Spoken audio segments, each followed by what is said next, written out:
I want for you to constantly be filtering through your own filter as to what advice is meant for you and what makes sense for you and what resonates with you and what is exciting to you. Give yourself permission to leave anything else behind without guilt, without shame, without questioning your judgment. I'm Jenna Kutcher, your host of the Goal Digger Podcast. I escaped the corporate world at the age of 23 with nothing more than a $300 camera from Craigslist and a dream. Now I'm running a 7-figure online business that feels even better than it looks, all from my house in small town Minnesota with my family. Here, we value time as our currency. We mix the woo and the work, and we are in the pursuit of building businesses that give us the freedom to live lives that we love. I've always loved turning big goals into reality, and I'm here to help you do the same. This isn't just a peek behind the curtain. Come along with me and my guests as we tear the whole curtain down. Every week, we tackle practical, no-fluff marketing strategies and host honest discussions on what works and what doesn't. Join me and my expert guests for actionable insights to help you grow your dream business with confidence. Pull up a seat and get ready to be challenged, inspired, and empowered. This is the Goal Digger Podcast. Not all business advice is created equal. In fact, some of the most commonly shared expert tips, the ones that sound super strategic or even proven, can actually do more harm than good. Over the years, I've been handed plenty of well-meaning advice that, if I had followed it, would have led me straight to burnout, bad investments, or a business that didn't even feel like me. And let's be real, how many times have you heard a business tip and thought, wait, does this even make sense for me? So in today's episode, I'm breaking down 5 pieces of bad business advice I'm so glad I ignored. Some of them might surprise you, some might challenge what you've been told, but I promise hearing these will have you thinking differently about what actually might work for you. And here's the best part. Some of the biggest wins in my business came from doing the opposite of what the experts say. So if you've ever side-eyed the traditional business playbook, trust me, this episode is for you. Let's dive on in. I want to preface this entire episode with something that I've learned, sometimes the hard way, as an entrepreneur. We have to put everything through our own unique filter. And here's what I mean by this. When I was first starting out, any piece of advice I would take as truth. And while it likely is truth for someone else, it didn't necessarily resonate as truth for myself, but I was blinded by what other people would present to me. And I think that this brings up this really powerful argument for discernment and intuition, or like I like to call it, the gut game of entrepreneurship. And a lot of times when we're starting out, we are so hungry for leadership, for somebody to take us by the hand and lead us step by step through the building of our businesses, because let's be honest, it's a scary thing to take on, that we can often miss putting things through our own filters. I'll never forget when I was a part of my first mastermind, I would leave with a notebook filled with notes. And nowhere along the way would I stop and pause and ask myself, is this what I really want, or will this really work for me? I took everything at face value and it was beautiful, but I had to learn the lesson the hard way that while other people can share their own experience and what's worked for them, 1, it doesn't necessarily mean it's going to work for me. And 2, it doesn't necessarily mean that I need to try it. I think that one of my strongest gifts as an entrepreneur, one that has been honed over the years, is now my ability to take what works for me and leave the rest behind. And I just want to start this episode with that reminder, because even as you listen to me today, I want for you to constantly be filtering through your own filter as to what advice is meant for you and what makes sense for you and what resonates with you and what is exciting to you. And give yourself permission to leave anything else behind without guilt, without shame, without questioning your judgment. So let's talk about some of the bad business advice I've been given and the way that I have been a rebel. The first piece is this: stick to one thing and master it. Now, let me just say that I kind of agree with this one at first. And here's what I mean by this. When I was starting my business, I was really smart about niching down. If you don't know what a niche is, it's serving a specific audience and being very clear about that. And when I became a photographer, I wasn't an everything photographer. I decided I wanted to focus entirely on weddings. I was able to figure that out really fast after shooting a boudoir session, shooting senior portraits, and a portrait session of a cat. I recognized very early on weddings are my thing, and I wanted to be known as a premier wedding photographer. And so this idea of this advice of sticking to one thing and mastering it, I don't think it's wrong, but I also don't think it's permanent. And it is certainly not meant for people like me who are multi-passionate, multifaceted, and do not want to be put in a box. As a wedding photographer, I thrived on weddings. Like to this day, there is just something that makes me weak in the knees over a wedding. And it's so amazing because when I became a wedding photographer, I was a bride myself. And so I could very easily put myself into my clients' shoes. What were they wondering about? What were they working on? What were they worried over? And so it made me an exceptional wedding photographer. I can say that with pride. I was a dang good wedding photographer and I loved it. But once I hit 3 years in, I had scaled my business to a 6-figure photography business. I was incredibly proud, and I was also incredibly burnt out. And I've shared this story before about the day that I hit 6 figures and when I finally paused to check in with myself, the one feeling I felt was exhaustion. And in that state of exhaustion, I made a very bold move. And that bold move was that I wanted to cut my workload in half. So the trajectory of my career was going up, up, up, and I was getting more burnt out, and more burnt out. I was basically a crisp at this point. The first year I shot 25 weddings, the second year 27, the third year 30. And as someone who has always been an achiever and wanting to outdo herself, I made a very bold and distinct move that totally changed the trajectory of my business. The day that I hit 6 figures and recognized, wow, this doesn't feel like I thought it would, I sat down with Drew at our little farm table in our tiny little village in Wisconsin. And I said to him, I was so much happier when I made $50,000. I had time, I had space, I was able to make memories with the people I loved. Like this was not the freedom I had in mind. Yes, our bank account had an extra zero in it, but my life was no better for it. And so I had made this decision with him to cut my workload in half and to only book half the amount of weddings for the next year. I was like, I don't care if I'm making less money. I just want my life back. And what was interesting is in this season of burnout, a lot of different things happened for me. One of them is a story that I wrote about in my book, and I'll share it with you today. I wanted to feel creative again. I got into photography to feel creative. I loved the artistic side of it. And while weddings were this beautiful opportunity to feel creative, I was only shooting about 6 months out of the year. And then I had about 6 months of off season. And so in my off season, I went to my in-laws' house. I went down into my mother-in-law's amazing dungeon of a basement. And she was a former art teacher. She is someone who had every art supply under the sun.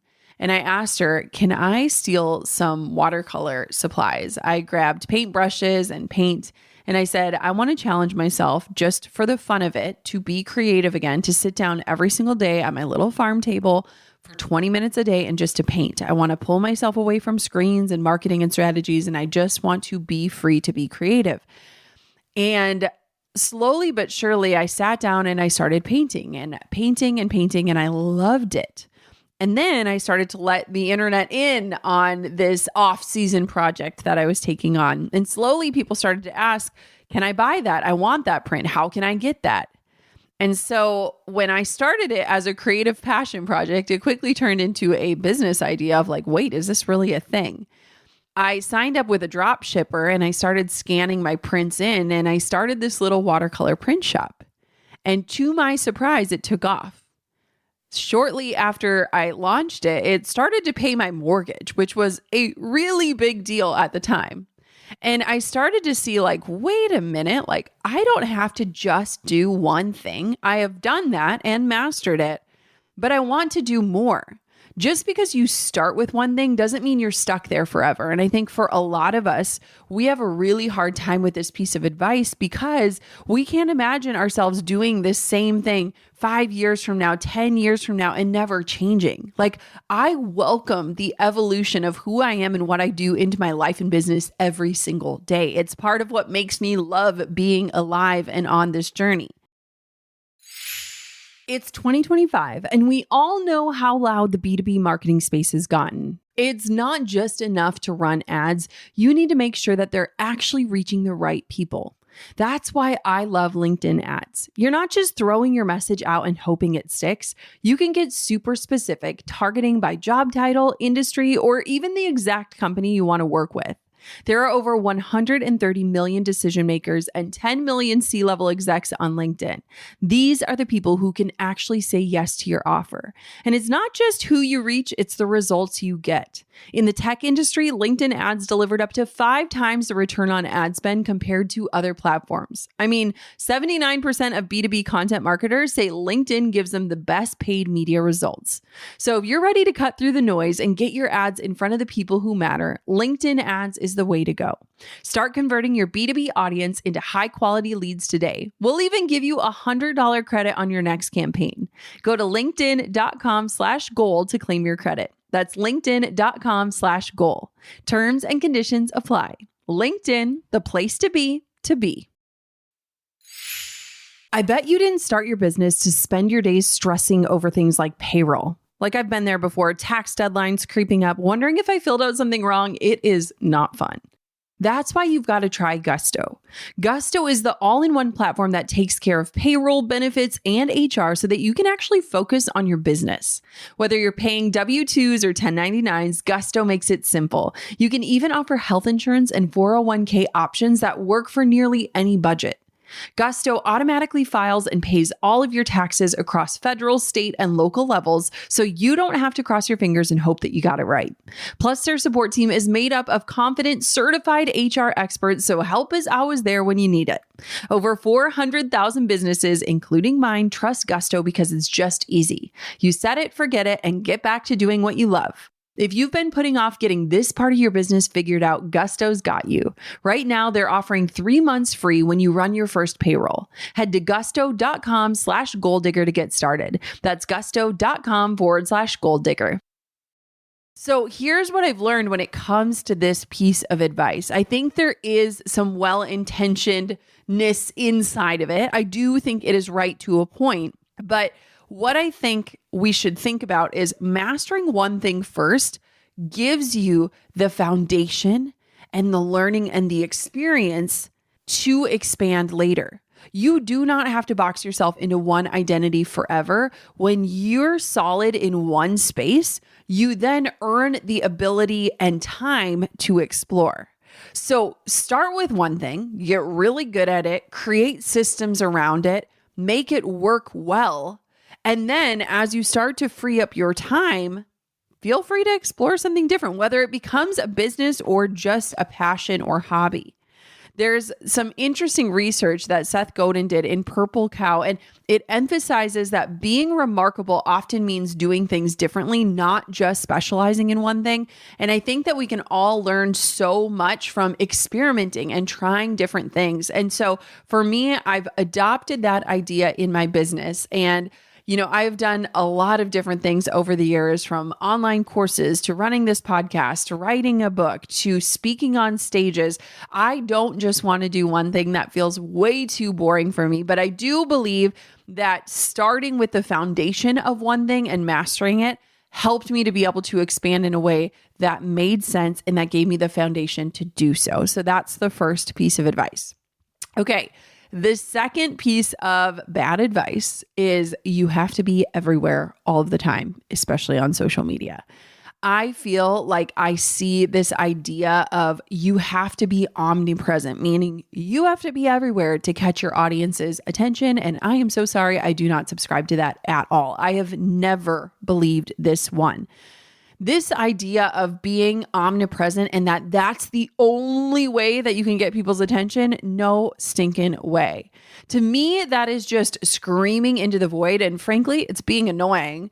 And I want to whisper to the right people. Like, I want to speak calmly to the people who get it and not try to convince people. I feel like there's a very different energy in this idea. And so, similar to the first piece of advice, I've kind of taken this idea of focusing on one platform at a time. So when I was first starting out over a decade ago, Instagram was literally just a place where you'd put like that weird sienna filter on pictures of your dog. It wasn't even really a thing yet. I spent a lot of time on Facebook, and I love getting my Facebook memories. Like, every single day, I would have something where it'd be like, oh my gosh, I just booked John and Christine's wedding in Lake Geneva. I am so excited.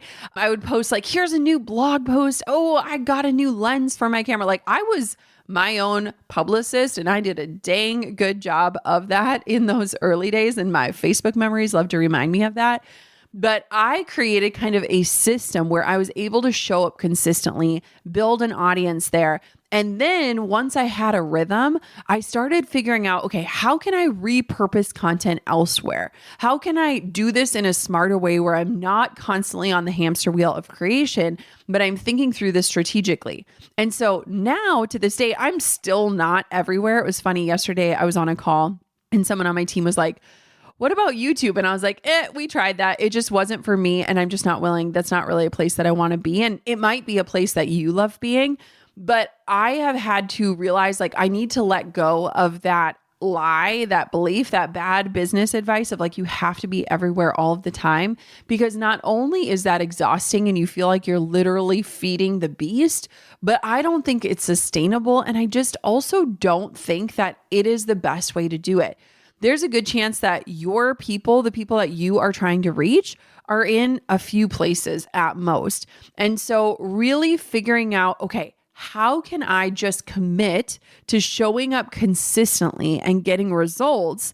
And then if and when you do that, creating a system that allows that piece to be sustainable and then potentially expanding into another place. And so I don't think that we should feel this pressure. I think we should look at like, what is the lowest hanging fruit in that? Like, where can I actually show up consistently? And how do I just show myself that I am capable of showing up consistently somewhere? And then kind of evaluating, is this working? Is it worth it? And then how do I expand? And so I did a whole episode about the Pareto principle, which is like that 80-20 rule. And essentially what it is, and I think this is a principle, if you do not know this or understand this or utilize this in your business, you are leaving so much money on the table and you are about to get back so much time. And so I'm going to link that episode in the show notes for you. But basically that principle suggests that 80% of results come from just 20% of efforts. And so what I think that we should be doing, in the advice that I personally would give, is to double down on what works versus spreading yourself thin. I know so many people who are like, I'm going to be everywhere all at once. I'm going to do it all. And they last like a week and they're exhausted. And then they don't come back online for like a few months. And that is not the way that I want to do business. I want to show up. I want to whisper to the right people. I don't want to scream to the masses. And I don't want to have to convince people to pay attention to me. So that is a piece of business advice. If you are feeling guilt, because I think that that piece of like, you have to be everywhere all at once, all the time, that piece leaves us going to bed at night feeling like we didn't do enough and that we're not doing things the right way. And I think we've got to just leave that one where it's at and follow our own guts on what that should and can look like for us. Okay, the third piece of business advice is this. I actually was listening to a podcast last night and I heard somebody talk about this and I was like, oh my gosh, cringe. Don't give away too much for free. Oh, I hear it literally all the time. It is so interesting to me because I think that this piece of advice desperately comes from a scarcity mindset. Like I can smell the desperation in it.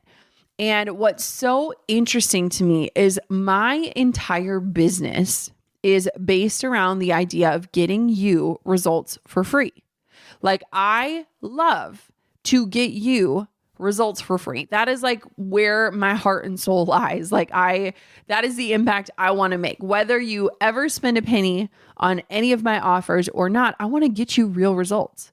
And so if I'm not giving away solid content that helps make an impact, that allows you to get a quick win, nope, that's not for me. People tell me I teach too much, whether it's in my podcast or my webinars, that I should hold back, that I'm giving away the farm, so to speak. But if I can get you results for free, imagine what I could do for you if you paid me. Just imagine. What would that look like? And so my entire business is built around delivering real value before someone ever buys from me. Again, I don't want to be coming at sales from this desperate place.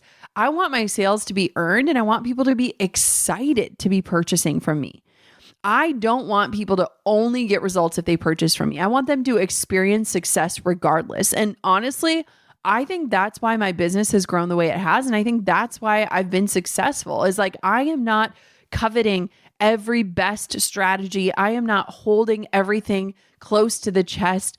I am not just giving fluff and then saying, okay, pay me for the real stuff, because that is not doing anything good for either of us.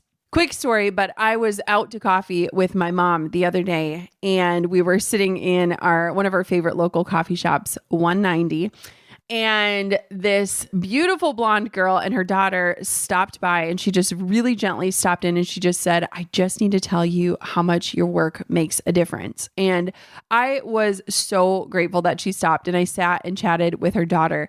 And afterwards, she DM'd me and she just said, I just want you to know, like, me and my friends are constantly listening to your podcast. We're sharing episodes around each other. It has helped us so much as entrepreneurs.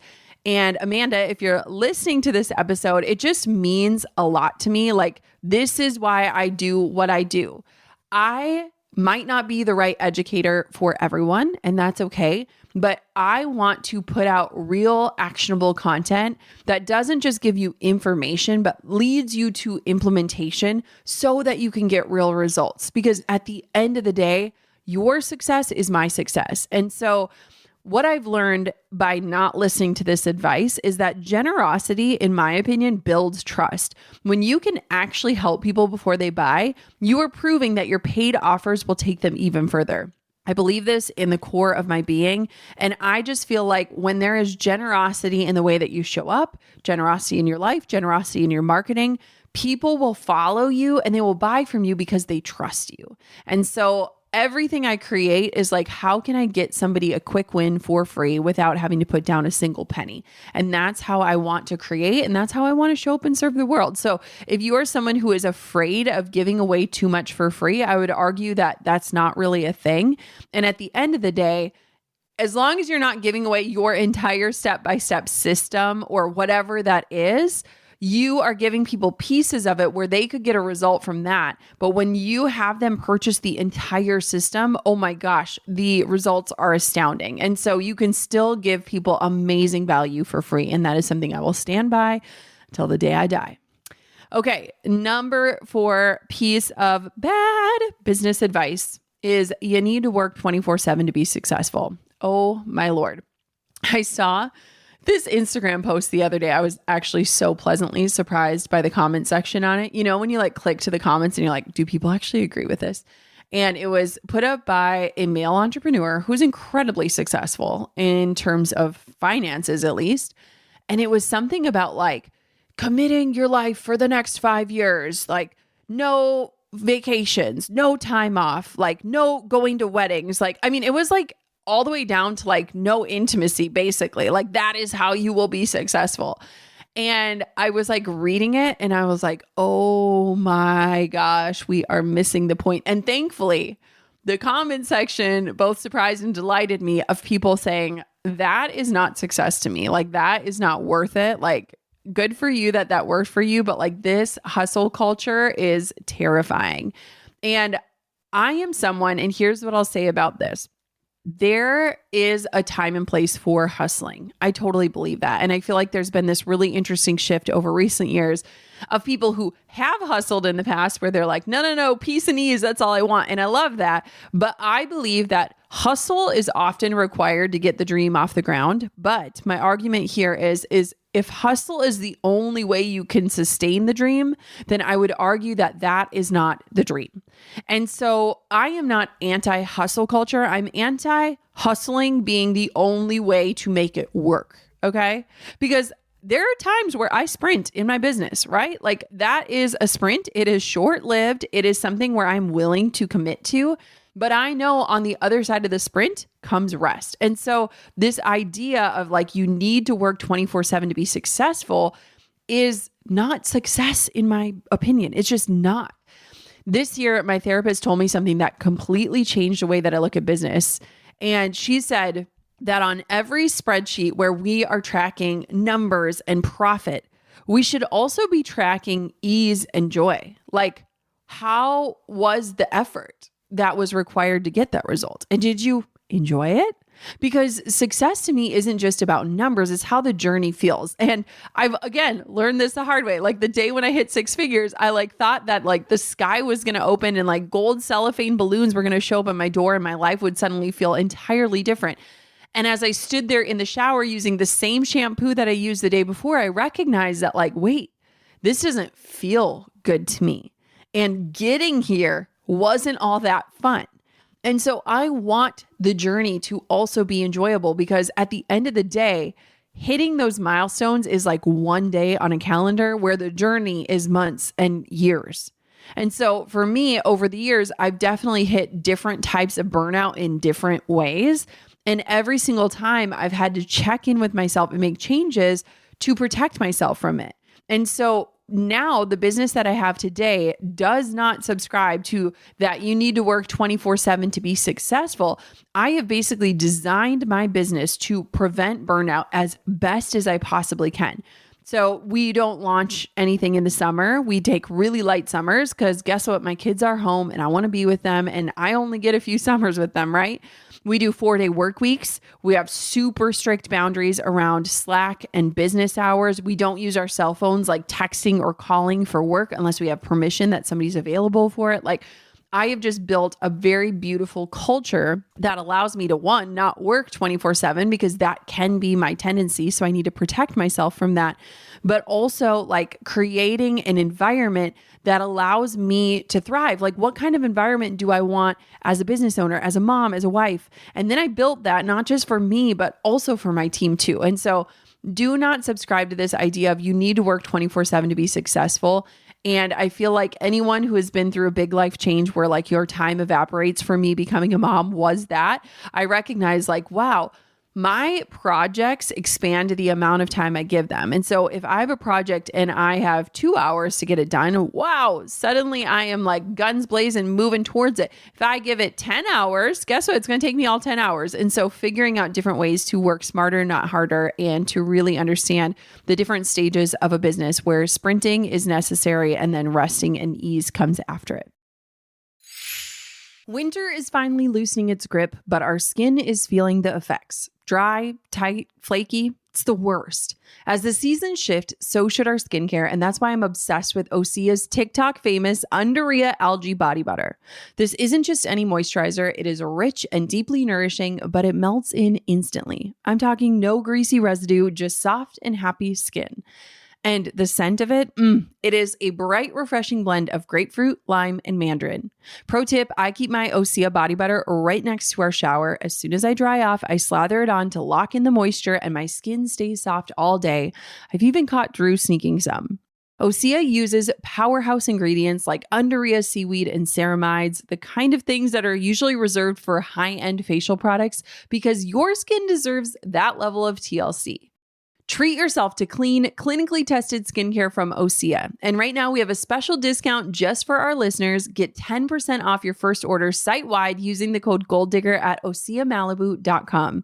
That's OSEA Malibu.com and use the code GOLDDIGGER. Okay, the final terrible piece of business advice is this. You have to say yes to everything. All right. Can all my people pleasers raise your hand? I know it's you. You're listening to this podcast. You're probably a high achieving person who loves to make people happy and hates disappointing others. If you're anything like me, these are all the things that I'm working through in therapy today. Saying yes to everything is something that I think can haunt us. It can totally derail our success, and it can pull us away from the most meaningful work we can do. And I also think that women tend to struggle with this way more than men. We want to be people pleasers. We want to be good girls and make people happy. So we say yes because we are too awkward to confidently express our no's. I learned this lesson so valuably the year that my oldest daughter, Coco, was born. So leading up to it, I had 2 miscarriages. I was still a wedding photographer. My life was planned around my business. This was when I had the big wake up call of like, I didn't build a business. I made myself a job and I don't get paid if I don't show up. And when I was finally blessed to carry a pregnancy full term and my daughter was on the horizon for me, I made a pretty bold move at a really pivotal state in my career. And I made a move to black out my entire year that I had my daughter. Now, let me just recognize that there is a lot of privilege in that statement that I was even able to black out my year. And what I mean by that is not that I wasn't working, because I still worked, but that I gave myself permission to say no to everything else besides my work. So basically, I laser focused in on my own business, my own goals, and all of my time went to that. Now, previously, I was a very, very big yes girl, and people would hit me up all the time to speak on their stages, to fly to their event, to be a part of their virtual summit, to come on their podcast, to promote their book, all of these different things. And I had to realize and kind of learn the hard way that a lot of times these shiny opportunities that feel so bright and like, wow, this could be the big break, are often opportunities for someone else to get closer to their goal and for us to waste our time. Ooh, I hate to say that. That kind of breaks my heart a little bit, but it's true. I feel like when we start to really look at these quote opportunities at face value, you will see that there are objectives and underlying strategy happening, which no shade. I'm a very strategic person and I love that about myself. But oftentimes when they're positioned as a way to our benefit, that benefit might not be as shiny as it's being presented. And at the end of the day, we might resent ourselves or the person that asked us to do something because it was never the right fit. And so I had a very big breakthrough year in my business the year that my daughter was born because I put my head down, I put my blinders on, and I just worked on my own stuff. And that was a huge realization for me of like, I get to focus on my own work, my own vision, my own success. I'm not running around. My calendar is way more available. I had a lot of flexibility to be with my daughter that I had waited so long for. Like there was just so much beauty in that. And what I learned from that is that every yes takes energy away from something else. And so every yes means that something else is a no. And oftentimes the things that get the no's are the things that we say are the most important to us, whether it's our family, our relationships, our hobbies, our loved ones, the experiences, travel, all these things. And so if it's not moving your vision forward, it's okay. In fact, I would invite you to say no. And I learned how to say no in a very beautiful way, I do think.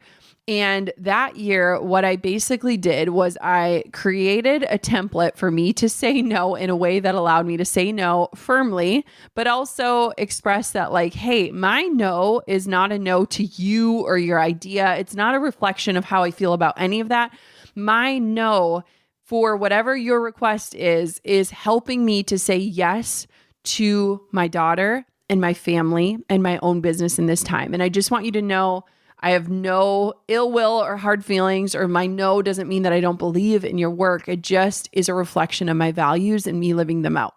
And so I created a template and I sent it out a million times that year. And since then, and since becoming a mom, I am constantly saying no, and I feel really confident in it. Just the other day, somebody asked me to come speak, and the event looks amazing. Like there's so many amazing women going and all these things.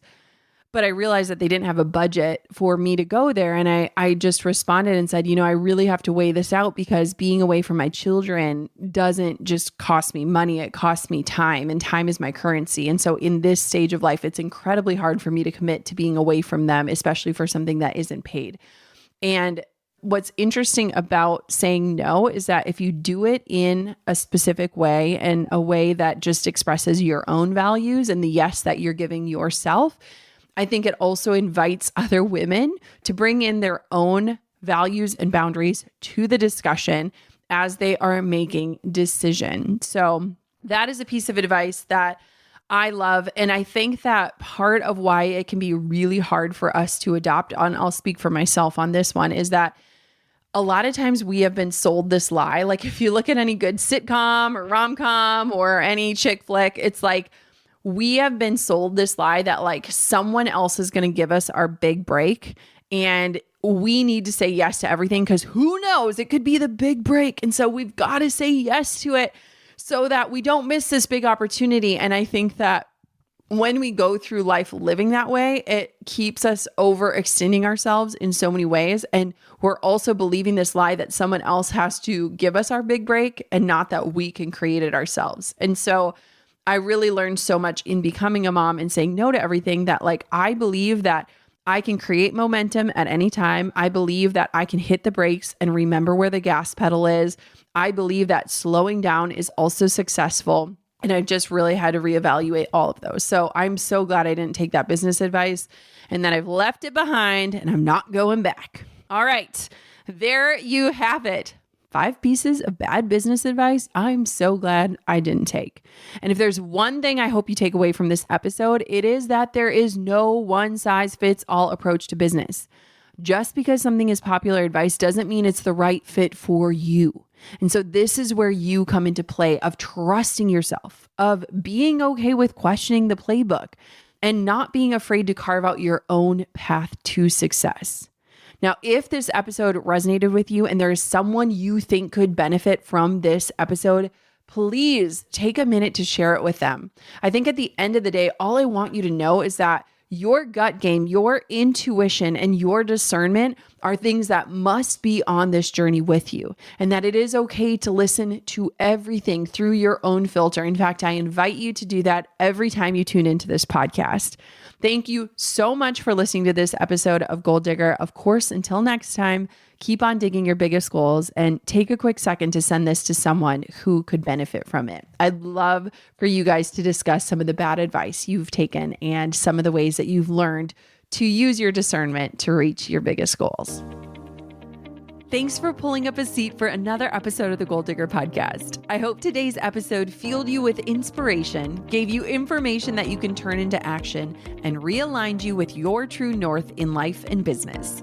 If you've enjoyed today's episode, head on over to goaldiggerpodcast.com for today's show notes, discount codes for our sponsors, freebies to fuel your results, and so much more. And if you haven't yet, make sure you're subscribed so that you never miss a future show. We'll see you next time, Goal Diggers.